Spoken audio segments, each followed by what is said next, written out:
Após 2 anos realizados de forma virtual devido à pandemia, o 14º Encontro Institucional da Magistratura do Tribunal Regional do Trabalho da 5ª Região voltou ao formato presencial. O objetivo desse encontro é aproximar as duas instâncias do TRT5 e dar continuidade ao programa de formação de magistrados. A inteligência artificial nas relações de trabalho foi um dos temas abordados neste ano. Reconhecimento facial, dispositivos de som que obedecem aos comandos de voz, cirurgias robóticas de alta precisão. Tudo isso acontece com o uso da inteligência artificial, cada vez mais presente na vida da população. Com as relações de emprego, não é diferente. Felipe Martins tem uma empresa de logística de transportes para entrega de produtos, documentos e de passageiros. Sediada na Bahia e atuante em mais de 150 cidades do Brasil, a empresa utiliza a IA. Para a contratação de pessoas, colaboradores, a gente usa para determinar alguns sistemas da empresa, como, por exemplo, dados importantes ali que ela não sabe e ela pode saber, né? E, além do mais, o cadastramento dos entregadores, né? A gente pega os dados dela, colocando, que tem na internet, a gente coloca nesse sistema nosso próprio, que tem a inteligência artificial, e mostra qual a afinidade que ela tem em um meio que ela vive, né? Se ela é mais da liderança, se ela é mais do operacional, se ela é mais dos processos, se ela é mais de vendas. O uso dessas tecnologias é bastante discutido. Durante o encontro dos magistrados do TRT da Bahia, a pesquisadora e professora Selma Carlotto falou sobre a inteligência artificial nas relações de trabalho e ressaltou que os candidatos ou empregados devem ser informados. Várias empresas que já tratam de forma automatizada os processos seletivos. A gente tem automatização de folhas de pagamento, RH, e ali os cuidados são maiores. Como eu falei, temos um artigo até 20 da Lei Geral de Proteção de Dados, que eu também abordei durante a palestra, que traz que a própria NPD poderá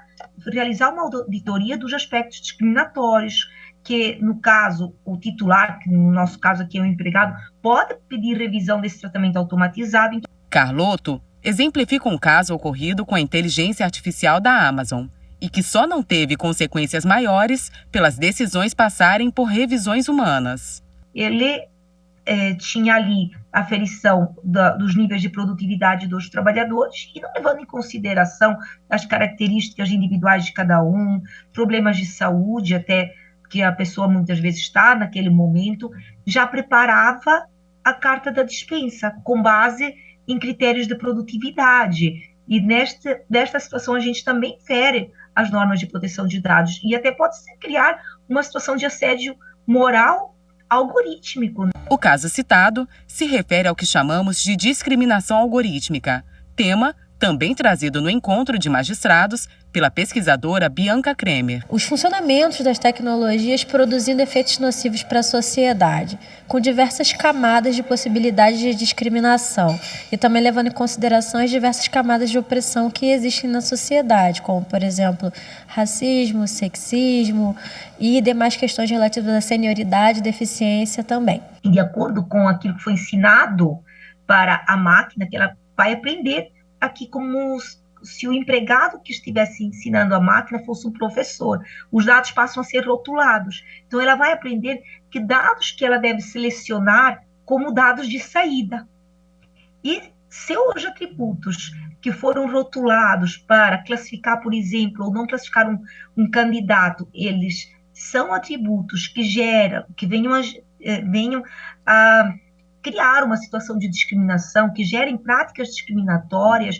A gente vai ter aqui métodos de machine learning com vieses discriminatórios. Então, a capacitação é um dos muitos caminhos, levando em consideração questões relativas à diversidade no processo de desenvolvimento das tecnologias e também levando em consideração os diferentes tecidos sociais em que essa tecnologia é aplicada. Cuidados que, se não forem adotados, podem resultar em ações de reparação na justiça, como explica o juiz do TRT da Bahia, Joalvo Magalhães. É um tema bastante novo ainda, então não posso dizer que já haja jurisprudência consolidada sobre isso, nós não temos.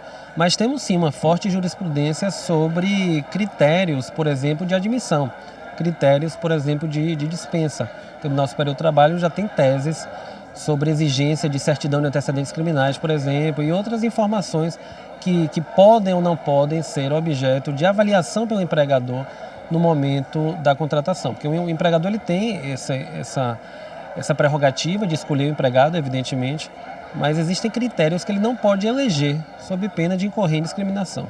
Um novo constante, sempre melhorando, trazendo mais processos para atender melhor o público-alvo.